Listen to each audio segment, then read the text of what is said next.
Togo Info. Le Togo à votre portée.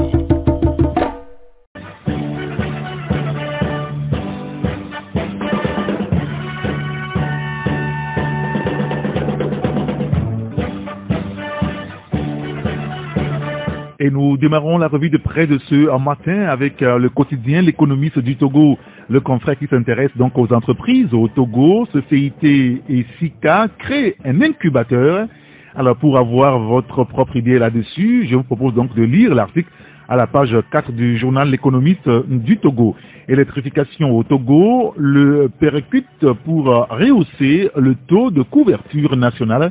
L'article à lire toujours dans le journal. Arnaque, la police démantèle 2 réseaux d'escrocs. Les détails sur le sujet, c'est dans le journal. Et notre première rédaction au téléphone ce matin avec nous, c'est la rédaction du quotidien Togo Matin. Nous accueillons le patron de ce journal, c'est Dieudonné Korolakina. Dieudonné, bonjour. Bonjour Eric, bonjour auditeurs, auditrices de Radio Taxi FM, bonjour. Dieudonné, ce matin, vous revenez sur la réouverture des frontières togolaises avec cette déclaration du professeur Djibril Mohama qui dit qu'il faut qu'on se prépare correctement par rapport donc à la réouverture des frontières togolaises. Oui, c'est ce qu'il a déclaré au cours d'une conférence de presse il y a 2 jours. Il le déclare dans la mesure où il est clair qu'avec la réouverture des frontières, des cas pourraient augmenter de façon substantielle. Il faut se préparer à maîtriser tout cela. Et de plus, nous savons très bien que le Togo ne peut pas, dans le contexte de cette réouverture prochaine des frontières, le Togo ne pourra pas agir en vase clos, le Togo ne pourra pas agir seul. Dans la mesure où le Togo appartient au CEDEAO, le Togo appartient d'ailleurs même à plusieurs autres organisations professionnelles. Et depuis donc la fermeture des frontières, on va dire il y a 4 mois et quelques jours, nous savons que nos ministres, nos chefs d'État se rencontrent à travers des visioconférences, des conférences à distance, pour réfléchir sur comment solutionner tel ou tel autre problème. Donc, et nous savons très bien, c'est évident, nous tous, nous sommes dans l'attente de la réouverture de ces frontières, de nos frontières en tout cas, terrestres et aériennes. Et mettons-nous d'accord que cela ne peut pas se faire sans une sérieuse préparation.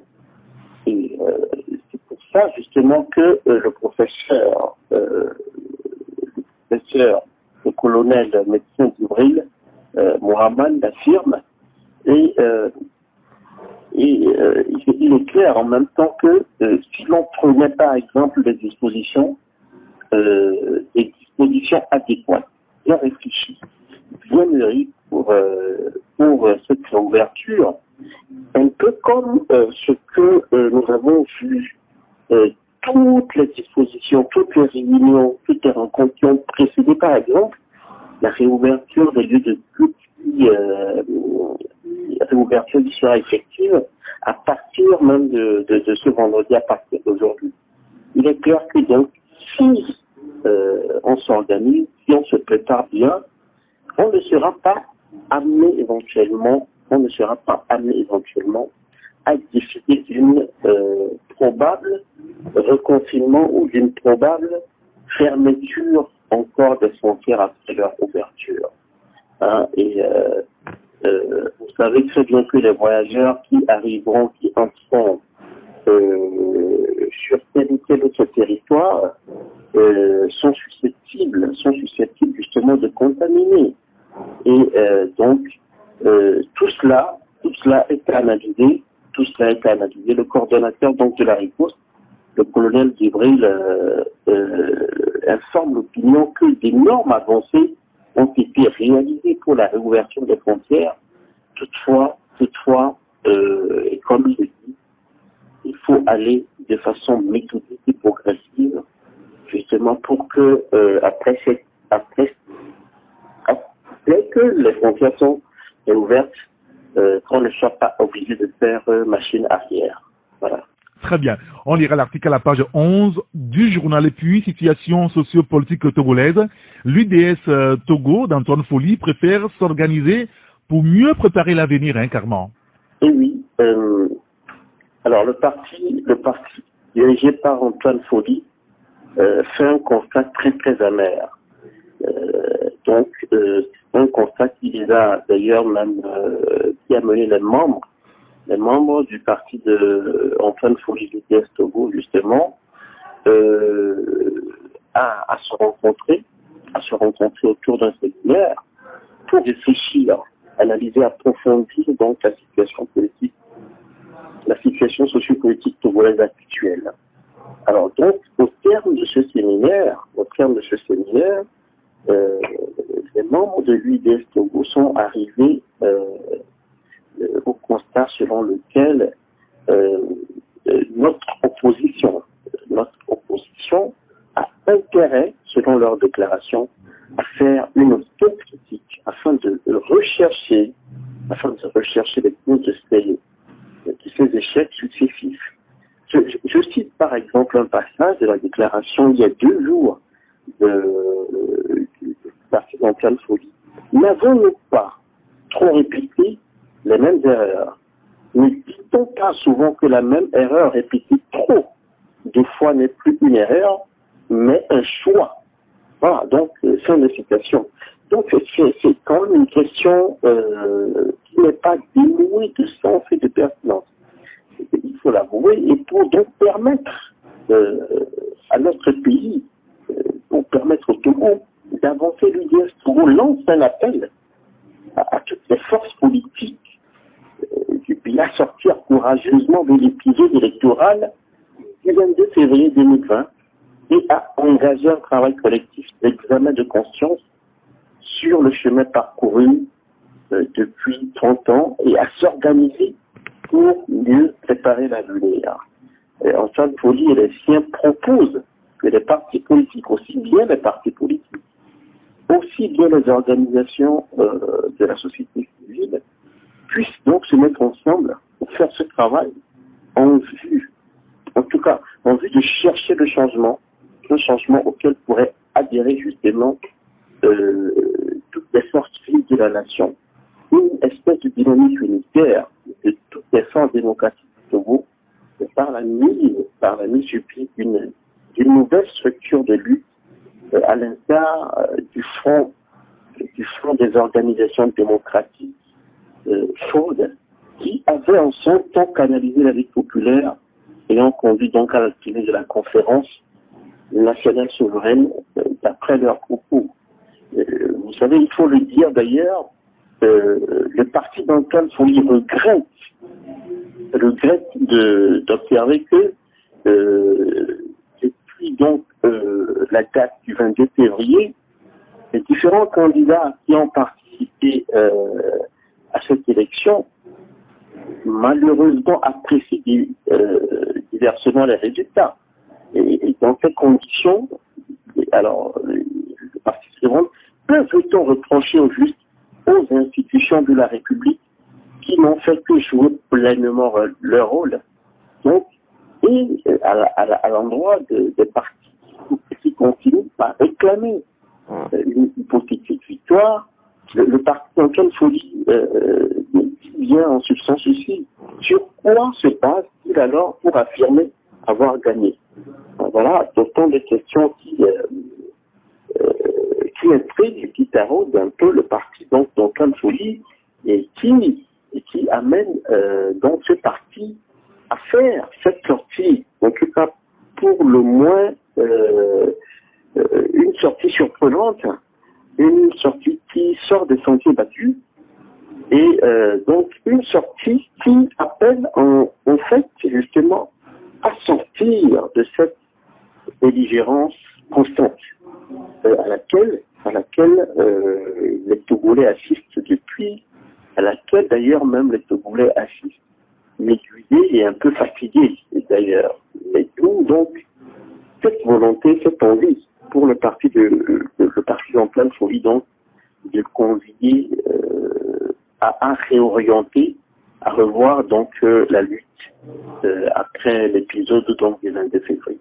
D'accord, et puis dans la même veine, la CPP appelle les acteurs politiques au grand pardon et au vivre ensemble. Tous ces sujets à lire dans votre journal, le quotidien Togo Matin. Merci beaucoup, Dieudonné Korolakina.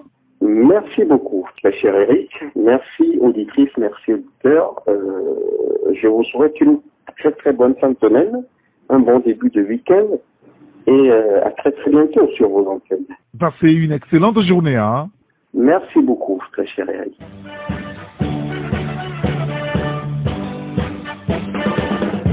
Après le quotidien Togo Matin, il y a le quotidien Liberté aussi qui est dans les kiosques. Et qui est-ce qui nous rejoint là? C'est Médard Ametepe. Bonjour Médard. Oui, bonjour Eric. Merci d'être avec nous Médard. Comme vous l'écrivez ce matin, le vice du mandat présidentiel de trop, Alassane Ouattara et Alpha Condé sur les pas de Faure Gnassingbé, c'est ça? Oui, et nous sommes revenus sur la velléité d'Alassane Ouattara de revenir sur sa décision de ne pas briguer un troisième mandat. Mais après le décès subit de son dauphin désigné Amadou Gon Coulibaly, et Ouattara aurait déjà annoncé à son entourage sa volonté de se représenter pour un troisième mandat en octobre prochain. Et nous pensons que celui qui doit retrouver le sourire dans cette histoire, c'est Faure Gnassingbé, d'autant plus qu'il était depuis longtemps sous le feu des projecteurs comme le seul dirigeant qui tire l'espace CEDEAO vers le bas sur le plan démocratique. Et puisque Faure Gnassingbé est le seul à faire 4 mandats, alors que la norme est dans l'espace communautaire de 2 mandats présidentiels, et désormais il ne sera plus seul, il est épaulé par Alassane Ouattara, son parrain, qu'il a toujours soutenu envers et contre tout. Et dans le starting block, il y a aussi Alpha Condé, et qui sera revigoré par la décision d'Alassane Ouattara et pour foncer vers son projet du troisième mandat. Il aussi fait toujours offusqué que d'autres chefs d'État ont brigué un troisième mandat et pourquoi son cas serait un scandale. Et donc nous estimons qu'avec ces 3 cas, c'est un coup dur, mais aussi un recul assuré pour la démocratie dans la sous-région. Et la crainte que nous relevons aussi, c'est que cette décision d'Alassane Ouattara n'ouvre une nouvelle crise sociopolitique en Côte d'Ivoire. Et la Guinée, elle traverse la même crise depuis plusieurs mois.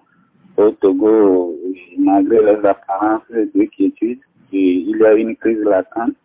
Et avec le contexte régional, en proie des attaques djihadistes, nous disons qu'il y a de quoi craindre pour le pays. Bien, l'article à lire à la page 3 du journal. Incident dans le contrôle du port de masque, éviter de rééditer l'exploit malheureux du couvre-feu, écrivez-vous, Médard. Oui, et depuis la semaine dernière, le port du masque est désormais obligatoire dans les lieux publics et les agents des forces de l'ordre veillent à l'application de cette mesure barrière sur les artères et différents carrefours, et les contrevenants sont contraints à payer une amende de 3 100 CFA et dans le meilleur des cas, un simple masque de protection sur place. Et la mesure est au cœur des discussions parce que par endroits, quelques incidents sont signalés et à cause du zèle dont on montre certains éléments des forces anti-Covid-19 et qui ont fait tomber un passager sur une taxi moto parce qu'il ne portait pas de masque. Et d'autres encore contraints et les contrevenants s'assoient même le soir, et à d'autres endroits, les agents seraient payés 5 000 au lieu de 3 000 francs. Et nous estimons que même si ces cas sont isolés, il est d'en parler pour amener les agents des forces de l'ordre qui s'attendent aux ailes à se ressaisir et exercer par la même occasion le nouveau commandant de la force anti-Covid a rappelé à ces éléments la nécessité de respecter les droits des citoyens, et surtout quand on se souvient des abus et bavures enregistrés dans la période de couvre-feu où le respect de la mesure a occasionné des morts, et justement parce que le gouvernement avait mis du temps à réagir, les incidents étaient minimisés, on était même dans les pays. Et le temps que le gouvernement ne prenne ses responsabilités, des drames ont été commis. Et nous pensons que le gouvernement doit prendre des dispositions pour qu'on n'en arrive plus là. Parfait. Et puis Sinaloson saisit sur la piètre qualité des services de Togo Coma. Vous revenez sur le sujet ce matin, mesdames. Oui, et depuis 8 mois, Togo Coma a été cédé au consortium Magou Holding dans le but de redresser le secteur des télécommunications. Mais les prestations ne sont pas à la hauteur des attentes. C'est ce qu'écrit le mouvement matin de Tinkinga, la ministre des Postes et de l'économie numérique, Sina Lawson. Et pour le MMLK, Togocom fait grincer les dents aux consommateurs qui se plaignent sans cesse du service qui leur est offert avec une prestation défectueuse et une piètre qualité. Et selon le MMLK, le forfait Internet des abonnés s'évapore avant le délai de validité et sur le réseau mobile, les unités de communication se facturent. Et le mouvement estime que le bilan à mi-parcours de Togocom n'est pas du tout satisfaisant et que les consommateurs ne vont pas continuer à dépenser leurs maigres sous pour des services médiocres. Et nous relevons que le problème des télécommunications au Togo est lié au fait que le gouvernement a refusé de libéraliser le marché et l'ouvrir à la concurrence. À la concurrence, du coup, les services et les tarifs des produits sont les plus chers dans la sous-région et la qualité des prestations laisse à désirer. Et on se demande jusqu'à quand les Togolais vont continuer à payer cher la communication au Togo.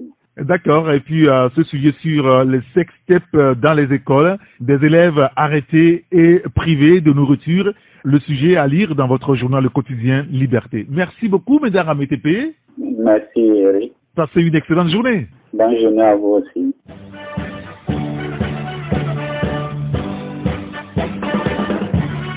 Dans les kiosques aussi, ce matin, vous avez l'hebdomadaire L'Humanité. L'Humanité qui parle de Faure Gnassingbé et de son entourage, avec une interrogation, complicité ou hypocrisie.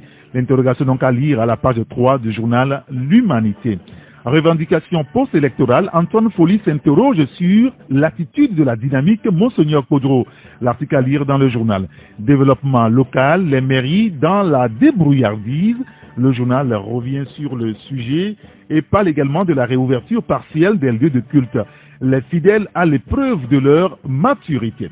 Le journal Vérité des Peuples est aussi dans les kiosques avec une interview exclusive de la DG de l'EPAM, Pocholi Kadja.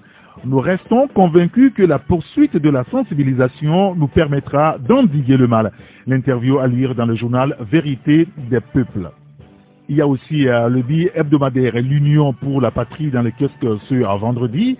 Le confrère revient sur le rapport semestriel d'exécution de la surveillance multilatérale. Respect des critères de convergence de l'UEMOA en 2019. Le Togo obtient une note de 4 sur 5, précise le confrère ce matin. Les impacts du Covid-19, la mère constat du Conseil national du crédit, la croissance économique du Togo révisée à 1,3% en 2020 contre 5,5% attendu initialement. Et puis, au terme de 7 ans d'exécution, le projet Risicole, PDPRK, en évaluation dans la CARA. Toutes ces informations à lire dans le journal L'Union pour la patrie du jour. Et nous prenons maintenant la direction du quartier Bain, où nous attend la rédaction du bi-hebdomadaire L'Alternative. Ferdinand Haïti est au téléphone avec nous. Ferdinand, bonjour. Bonjour Eric. Merci de nous avoir rejoints. Et ce matin, vous évoquez des scandales à répétition au Togo. Silence coupable des gendarmes financiers et des partenaires du Togo, Ferdinand. Oui, tout à fait. Ce matin, nous sommes restés dans un registre d'analyse de la situation de la corruption dans notre pays, du pillage et des scandales à répétition qui meublent la vie de notre pays tous les jours. Les populations, tout le monde en parle. La question de savoir que font les autorités. Qui ont la responsabilité de lutter contre la corruption, de mettre stratégie. Et donc, dans cette analyse, nous avons essayé de passer en revue tous les instruments qui, normalement, devaient servir à jouer le rôle de gendarme au sein de notre société. Ce sont des instruments prévus par la Constitution. Par exemple, vous avez l'inspection d'État. L'inspection d'État qui se trouve être à la présidence, parce que l'inspection d'État est logée à la présidence. C'est un service de la présidence qui est l'un des gendarmes sur le plan de la lutte contre la corruption dans le pays. Et on se rend compte que l'inspection d'État n'est pas tellement active. Elle est là depuis des années. Le directeur ou le premier responsable de l'inspection d'État est à la retraite depuis plus de 15 ans ou 14 ans, il n'a plus totalement ses facultés, il peine à marcher, mais il est toujours au bureau, personne ne le change. Comment est-ce que vous pouvez imaginer que au niveau de la présidence de la République, on fait des discours pour nous dire qu'on veut lutter contre la corruption, et celui qui est le premier responsable au niveau de la présidence qui doit se charger de faire le contrôle des services publics, il est à la retraite et la présidence ne se rend pas compte dans son fichier que ce personnage ou cette personnalité est à la retraite. Il faut la remplacer et mettre quelqu'un de plus dynamique là-dedans, motiver les inspecteurs d'État pour que le travail de contrôle soit beaucoup plus accru. Alors quand vous quittez là, vous avez l'inspection générale des finances, qu'on appelle généralement l'IGF, qui est logée au ministère des Finances, qui est là. On ne sait pas ce que cette inspection fait également. Vous avez, comment appelle-t-on, l'inspection du Trésor, qui est également dans la nomenclature du ministère des Finances, qui normalement aussi participe au contrôle de l'action publique. Vous avez la Cour des comptes, la Cour des comptes, qui est devenue la Cour des comptes comme les comptes au village, parce qu'elle ne fait pratiquement rien. Le président de la Cour des comptes, ça fait des années qu'il est malade. La Cour des comptes est totalement inefficace. Elle est devenue une institution budgétivore, inefficace, qui ne sert absolument à rien pour la société, et elle est même une cour qui est corrompue, parce que nous avons la preuve que dans certains dossiers, les gens dans cette cour des comptes là ont monnayé des dossiers comme de l'argent. Et donc, et normalement, si toutes ces institutions travaillaient, plus le procureur de la République, on n'avait plus besoin d'aller créer une commission anticorruption. Vous voyez, dans les pays normaux, les pays vraiment où toutes les institutions fonctionnent, on n'a pas besoin de créer une commission anticorruption. À la limite, on crée un tribunal spécial pour connaître des crimes financiers, comme on en a au Cameroun, le TCS, ou bien on en a au Bénin récemment, ou dans d'autres pays comme en France, on a créé par exemple le parquet financier. Ça, c'est une structure spéciale qu'on crée au niveau des tribunaux pour s'occuper exclusivement des crimes économiques. Alors, comme chez nous, toutes ces institutions ne travaillent pas, alors on a eu l'ingénieuse idée de créer APLUCIA, la haute autorité de lutte contre la corruption et les crimes assimilés.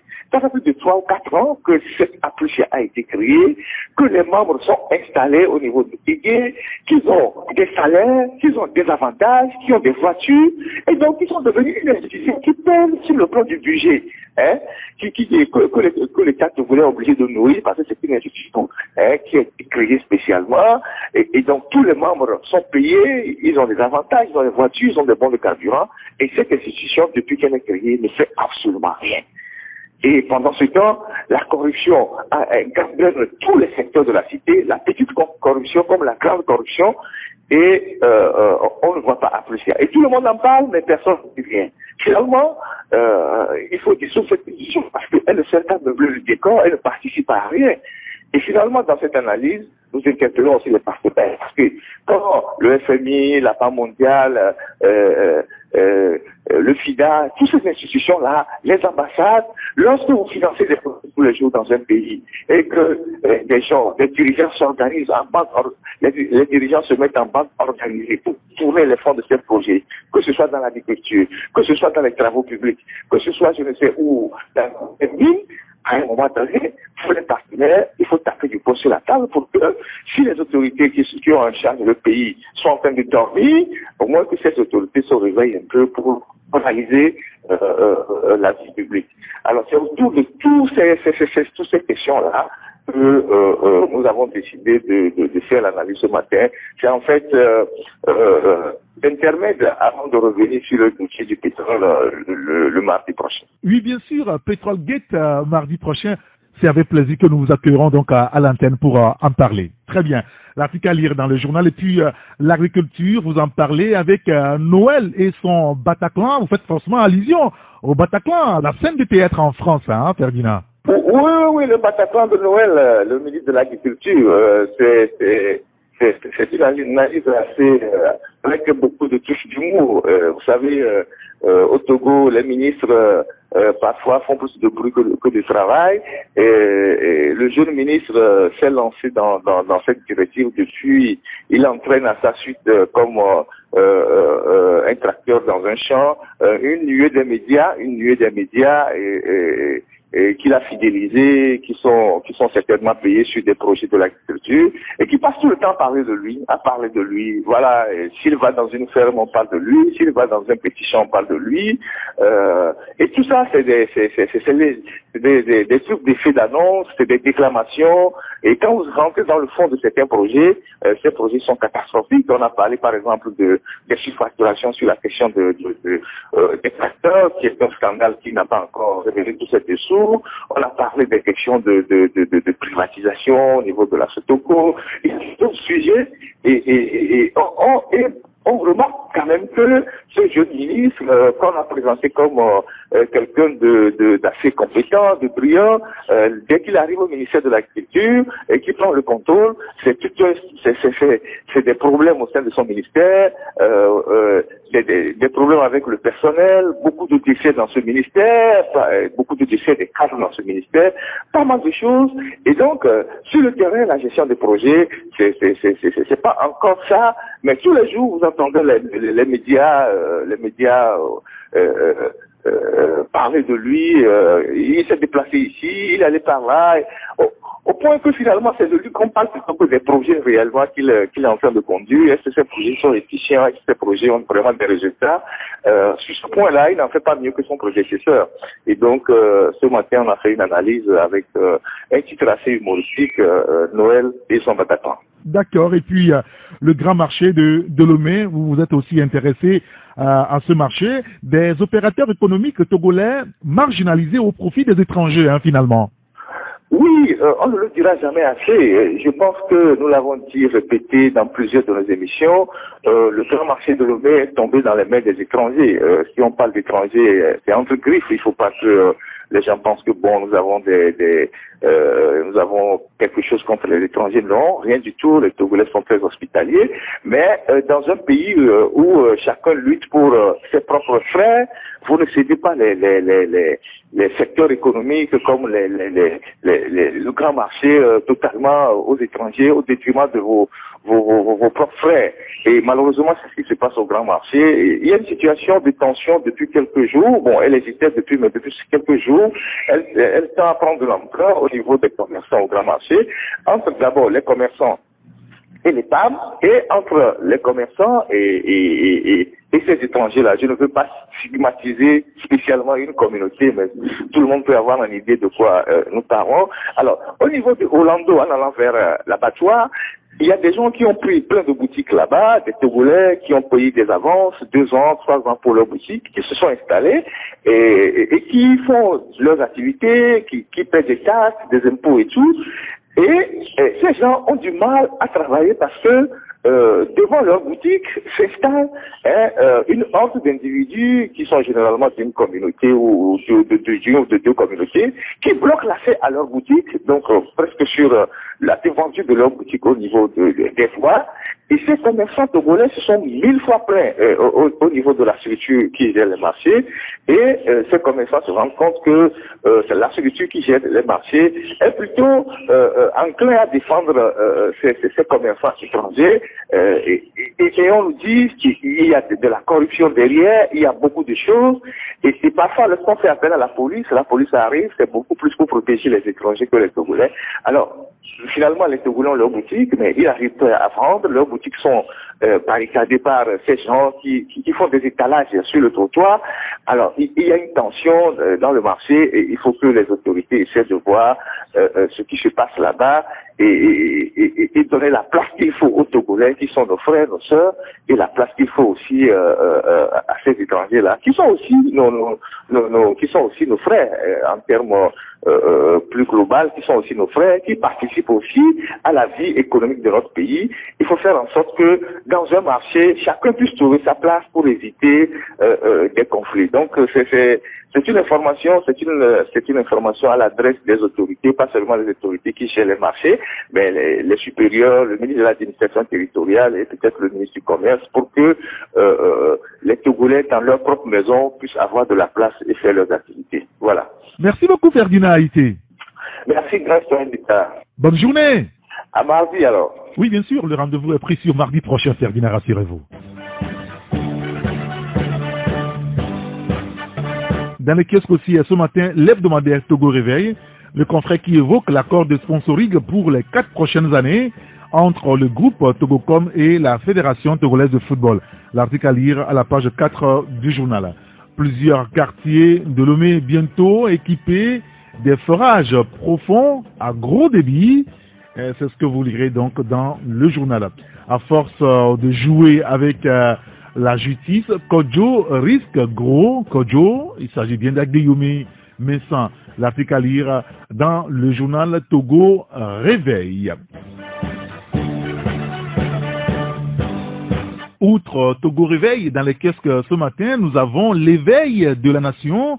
Et pour en parler ce matin, nous avons au téléphone Kaf Djoban. Kaf, bonjour. Bonjour Eric, bonjour aux auditeurs et auditrices à bord de Taxi Matinal. Et ce matin, vous revenez sur la nomination d'un Premier ministre qui est de plus en plus imminent, on va dire. Oui Eric, vous savez, les Togolais sont dans l'attente de la nomination du nouveau Premier ministre depuis le 3 mai, date de la prestation de serment du nouveau président élu. Et des informations de plus en plus pertinentes font état de l'imminence de la nomination du nouveau chef du gouvernement. Et 3 mois déjà, Eric, jour pour jour après la prestation de serment, le nouveau gouvernement n'est toujours pas connu. Beaucoup se posent la question à savoir ce qui retarde en réalité cet exercice. Mais le chef de l'État, Faure Gnassingbé, seul à qui a le pouvoir discrétionnaire de désigner le Premier ministre, ne tardera plus à sortir les Togolais et de leurs attentes et de leurs supputations. De sources proches, Eric, du dossier, les derniers réglages ont été faits et tout est fin prêt pour que la nation togolaise tout entière connaisse son nouveau Premier ministre. Avant donc lundi prochain, le nom du nouveau patron de la primature finira par sortir. Des noms, dans le dernier cercle direct du président de la République, nous pouvons distinguer M. Kodjo Adidje, actuel ministre en charge du commerce, et souvent cité de façon récurrente par certains Togolais comme étant le dauphin de Faure Gnassingbé. Le tournant également pressenti, c'est M. Edo Kossi Amenouvé, économiste de renom, présenté comme l'un des Togolais contemporains les plus distingués. À côté de ces deux noms, de ces deux personnalités aussi, viennent s'ajouter M. Sani Yaya, l'actuel ministre de l'économie et des finances, Mme Victor Tomega Nogwe, Kako Nobuko et Pascal Boudoula. Et aujourd'hui, Eric, tout est prêt pour que le chef de l'État fasse parler pleinement son pouvoir en désignant une personnalité dont le charisme et permettant aux Togolais de remettre rapidement et debout sur le plan financier afin que les différents projets inscrits à l'agenda en cours puissent être rapidement réalisés. Parfait. On verra ce que cela va donner, tout ça.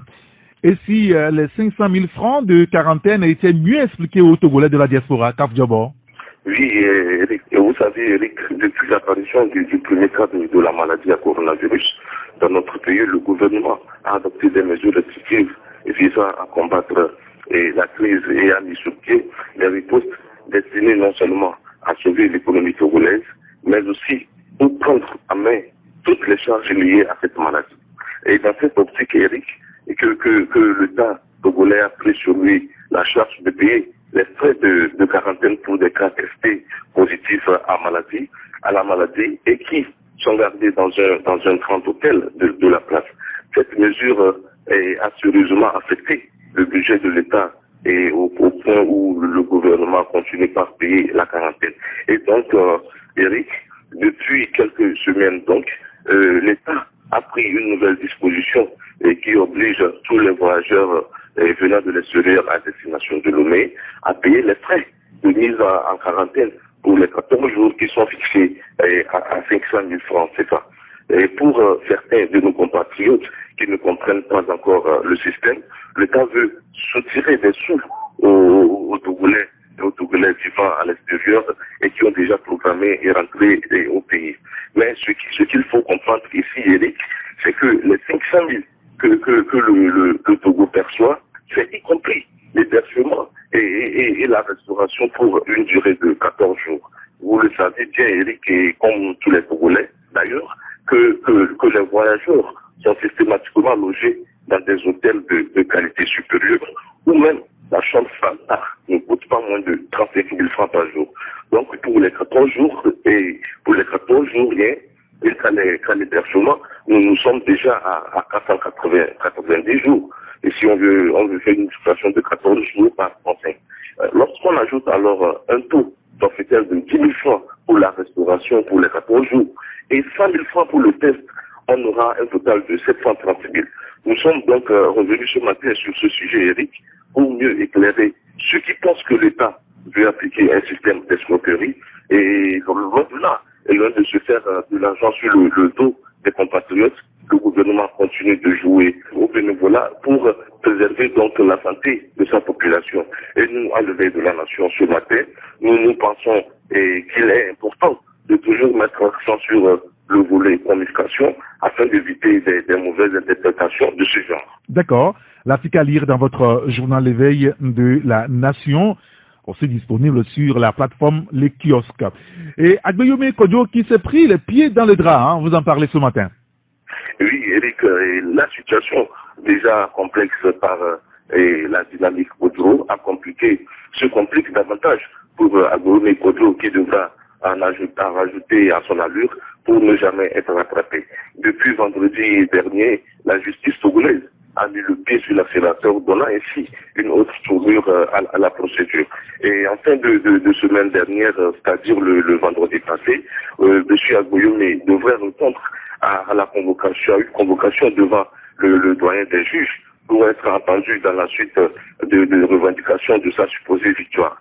Mais l'ancien Premier ministre, censé maîtriser les lois de la nation togolaise, a foulé au pied la convocation et refusé de se présenter devant le juge. Et c'est suite donc à ce refus que nous apprenons qu'un mandat d'arrêt international a été émis contre M. Agbeyome. Donc à cette allure, donc Eric, à cette allure où évolue la situation, la dernière destination du président du MPDB serait sans nul doute derrière les barreaux. Nous sommes revenus sur cette sujet ce matin et nous invitons nos auditeurs et auditrices à se procurer des journaux pour la suite du contenu. Parfait. On lira donc tous ces sujets dans votre journal L'éveil de la nation. Merci beaucoup, Kaf Diobo. Merci, Eric. Bonne journée à vous. Hein. Bonne journée, Eric. Bonne émission. Dans les kiosques aussi, ce matin, nous avons le journal Le Canard Indépendant. Le Canard Indépendant qui publie une enquête sur les précisions du journaliste Pierre Firsion sur l'assassinat du colonel Madjulba. Les détails, c'est dans le journal, à la page 6. Impasse politique, les propositions audacieuses de l'UDS Togo. Le journal revient donc sur le sujet. Un autre sujet, c'est par rapport à la justice, avec l'opacité dans l'administration de la justice au Togo, un phénomène susceptible d'affecter la sérénité publique. Les détails, c'est dans le journal à la page 2. Culture, les artistes et musiciens togolais ont leur fédération. Eh bien, pour avoir une idée là-dessus, je vous conseille de lire les détails à la page 6 du journal Le Canard Indépendant. Puis un mot sur le sport avec le groupe Togocom. Le groupe Togocom devient partenaire numéro 1 de la Fédération togolaise de football. Et puis Nîmes, Denke, parti pour rester, révèle ce matin notre confrère Le Canard Indépendant. L'actualité, c'est aussi à lire sur le site elidafrique.com. Qui de mieux pour en parler? C'est le patron de ce site, Marc Aboflan. Marc, bonjour. Bonjour Eric et bonjour à tous les fidèles auditeurs du Taxi Matinal. Et ce matin, vous revenez sur cette affaire de sex-tape dans les écoles. Une quarantaine d'élèves ont été arrêtés par la police hier. Hein. Oui, en réalité, c'est une quarantaine d'élèves qui ont été interpellés dans la matinée d'hier dans leurs différents établissements. Selon les informations que nous avons pu recouper, beaucoup d'entre eux ont donc été appelés à venir dans les écoles avec les parents, où ils ont été froidement accueillis par une escouade de gendarmerie. Et la plupart ont donc passé la journée au SCRIC dans des conditions pas forcément acceptables pour des jeunes qui sont des adolescents, qui pour certains ou pour la plupart encore sont mineurs. Et donc l'objectif de cette interpellation, selon nos recoupements, c'était de les écouter, de faire le point sur la situation, parce que selon les informations qui ont fuité, c'est une bande organisée. Et donc il est question pour les autorités de voir aussi ce réseau-là, quelles sont les différentes ramifications de ce réseau, et à mon avis de décourager de manière définitive le problème. Plusieurs sanctions sont envisagées, mais aucune n'a été entérinée pour le moment, même si il a été question au début de sanctions pénales. Donc à l'endroit de ces élèves-là, nos informations nous disent que finalement l'option de sanction pénale ne serait pas retenue. Beaucoup de ces élèves-là sont entrés hier nuit chez eux, à la maison, mais il y aura quand même des sanctions, à mon avis, au niveau disciplinaire. Au niveau du ministère des enseignements primaires et secondaires, il y a un certain nombre de sanctions aussi qui sont envisagées à l'endroit de ces élèves-là, non seulement pour redresser ces élèves qui sont adonnés à ces pratiques condamnables, mais aussi et surtout pour donner le bon exemple, ou en tout cas pour éviter que ce genre de comportement ne se reproduise. Très bien. Ce sujet à découvrir sur votre site elitafrique.com. Vous vous intéressez également au Premier ministre Selom Klassou, commis Selom Klassou, un fidèle chanceux, c'est ce que vous écrivez ce matin. Hein. Oui, bien évidemment. Aujourd'hui, vous savez, nous nous spécialisons de plus en plus dans les portraits. Aujourd'hui, nous faisons les portraits de celui qui certainement passe ces derniers jours à la primature de la République du Togo. Nous titrons fidèles et chanceux parce que ces deux mots peuvent retracer à eux seuls le parcours de commis Selom Klassou, le natif de la préfecture de Ao. On tient donc est aujourd'hui âgé de 60 ans, et avant même qu'il ne devienne Premier ministre, il était vice-président de l'Assemblée nationale. Aujourd'hui, 6 ans après, à la tête de la primature, il est celui qui a le plus duré en longévité à ce poste depuis la création de ce poste dans les années 90. Eh bien, M. Selam Klassou n'est pas un inconnu dans le régime, et c'est pour ça justement même que nous l'appelons infidèle. Il a déjà occupé plusieurs portefeuilles ministériels, celui de la culture, de la jeunesse et des sports dans les années 2000 à 2002, des enseignements primaires et secondaires, et cadre du parti, enfin du RPT, puis de l'UNIR depuis très longtemps. Quelque chose qu'on peut obtenir du Premier ministre Selam Klassou, c'est qu'il est géographe, docteur en hydroclimatologie appliquée à l'environnement de formation. Il a eu un parcours scolaire et universitaire assez brillant, père de famille, mais depuis donc qu'il s'est engagé dans la politique, il est demeuré un fidèle et un loyal. Chanceux parce que depuis son arrivée à la tête donc de la primature, les événements se sont succédés pour le maintenir à ce poste et donc pour en faire le Premier ministre ayant eu le plus de longévité à ce poste. La dernière fois donc il était question de faire un remaniement ministériel, nous étions encore en 2007, et à ce moment qu'a éclaté la crise politique lancée par le PNP. Donc il a fallu qu'il reste et qu'il contienne cette crise-là. Et aujourd'hui, après les élections où il devrait normalement démissionner, nous nous retrouvons en état d'urgence. Et donc, nous disons qu'il y a un certain nombre d'événements qui se mettent bout en bout pour faire de Selam Klassou un Premier ministre plutôt chanceux. Parfait. On lira l'article dans le journal depuis ouverture des lieux de culte. Une équipe de la FOSAP veillera au respect des mesures barrières, c'est ça? Oui, bien évidemment. Nous avons déjà parlé de cette ouverture partielle d'un certain nombre de lieux de culte. Si cette décision en soi est discutable, l'ouverture partielle, il faut noter quand même que cette ouverture devrait intervenir tôt ou tard. Et malheureusement, comme on a remarqué dans un certain nombre de pays où il y a eu la levée des mesures restrictives et l'ouverture de lieux de culte, les cas confirmés au coronavirus ont augmenté de manière drastique.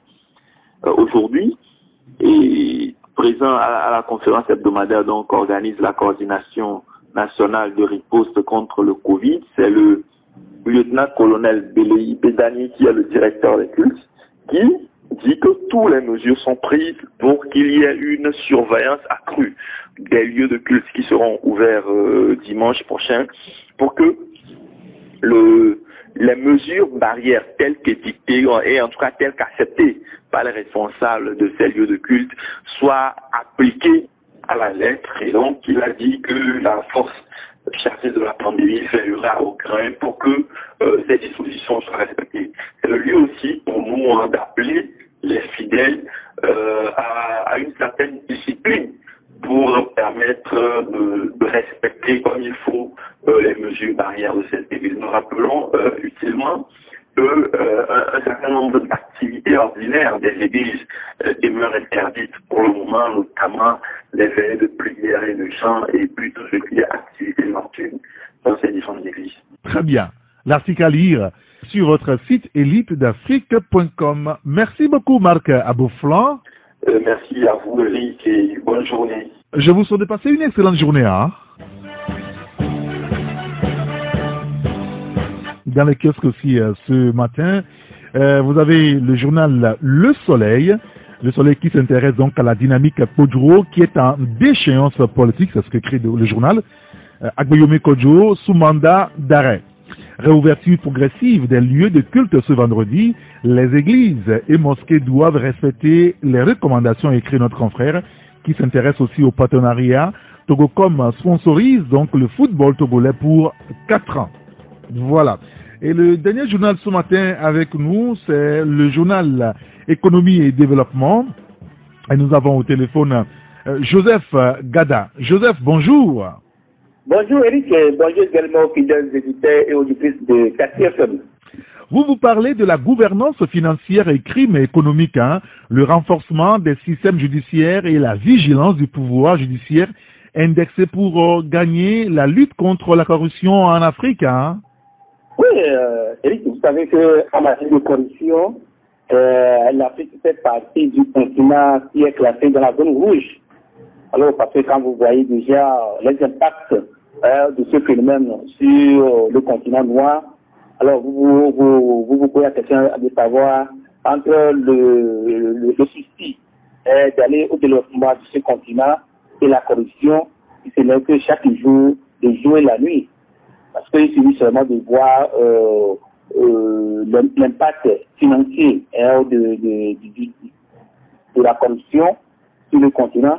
Alors, par exemple, il y a de cela 10 ans, par exemple, l'Afrique perdait tout simplement 50 milliards de dollars par an à cause de la corruption. Mais selon Transparency International, déjà en 2019, ce chiffre a augmenté jusqu'à 148 milliards de dollars par an. Au même moment, je peux vous dire tout simplement que l'aide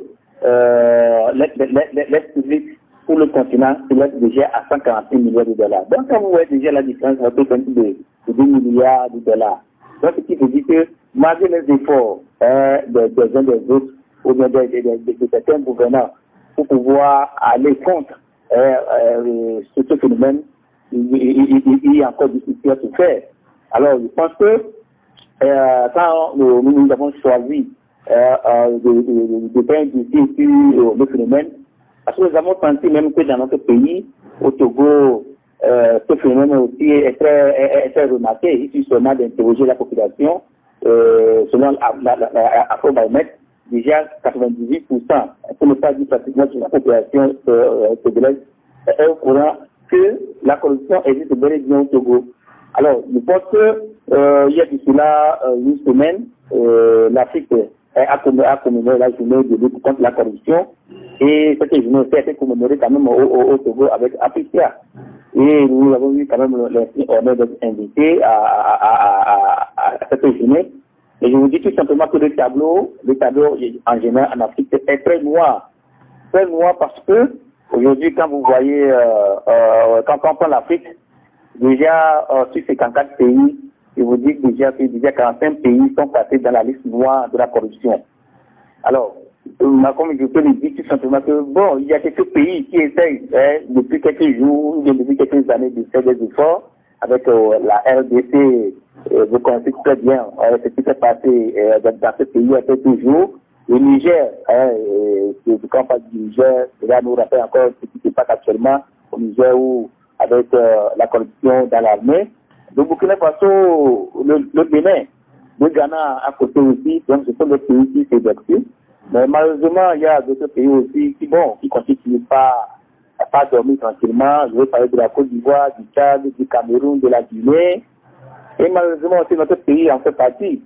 Parce que justement de voir le rapport les rangs que le Togo a occupé durant ces 3 années. En 2018, le Togo occupait 117e place. En 2018, en 2019, le Togo occupait 129 places. Et en 2020, le Togo occupait 139 places sur 180 pays. Ça ne marche pas, ça ne va pas. Alors, je pense que l'Afrique a pensé aujourd'hui indexer la quintessence du problème et la solution n'est que la justice. Nous avons vraiment une justice, que ce soit au Togo, que ce soit dans tous les pays, une justice qui n'est pas aussi indépendante. Voilà tout ce que nous voulons dire à travers ce sujet pour dire simplement que les pays doivent renforcer le système judiciaire et que ceux qui incarnent ces institutions judiciaires sachent que tout simplement qu'ils sont là pour le peuple et ils sont là seulement pour dire la loi et non pas pour plaire à quelqu'un. La preuve c'est que, je vous donne tout simplement l'exemple pour finir, que Africa a envoyé ce fait dossier depuis novembre 2019 et de novembre 2019, nous sommes en juillet 2020, après pratiquement 10 mois, la justice n'a pas pu gagner quand même répondre à cette doléance. Donc, juste pour dire simplement que il y a un problème qui est là et Et comme l'a dit Obama, nous avons besoin d'une institution forte et des hommes forts. L'article à lire à la page 4 de votre journal.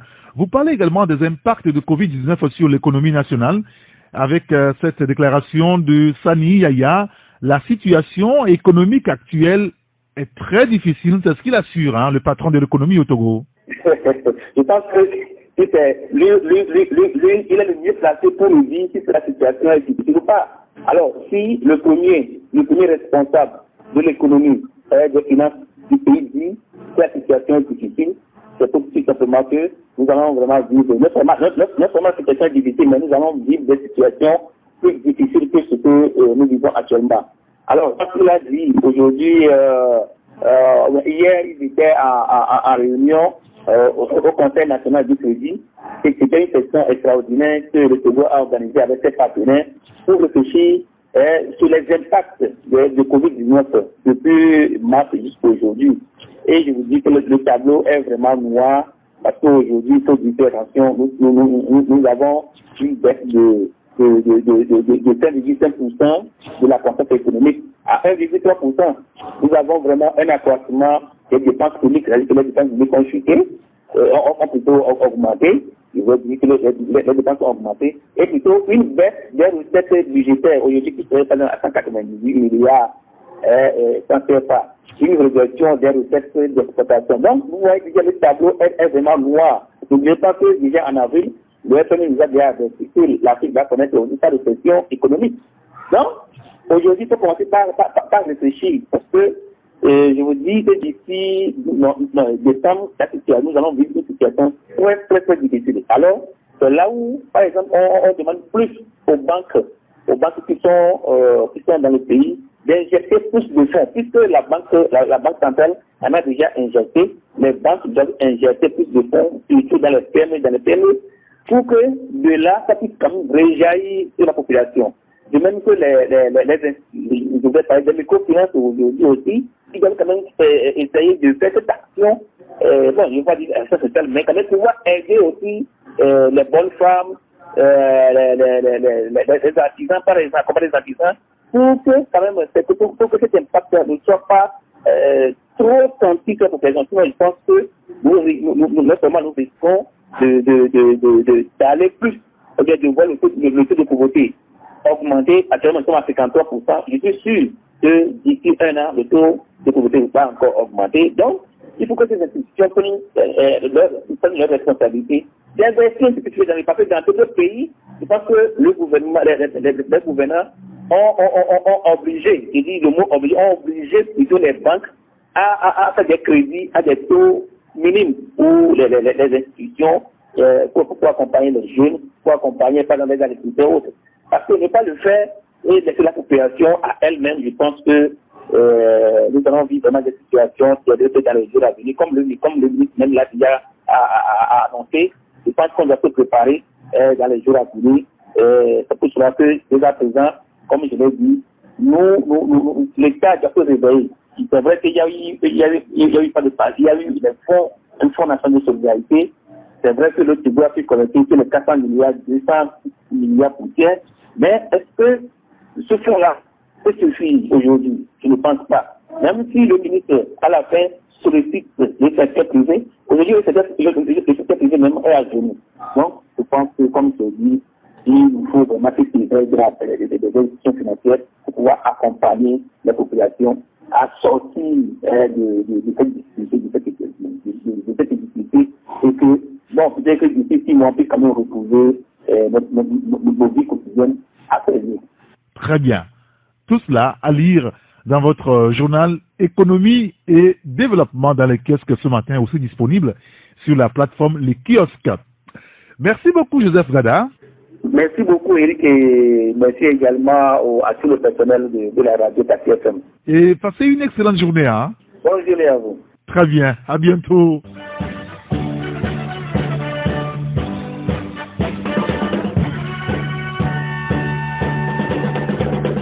Vous écoutez toujours Radio Taxi FM Lomé à l'heure de Taxi Média Show.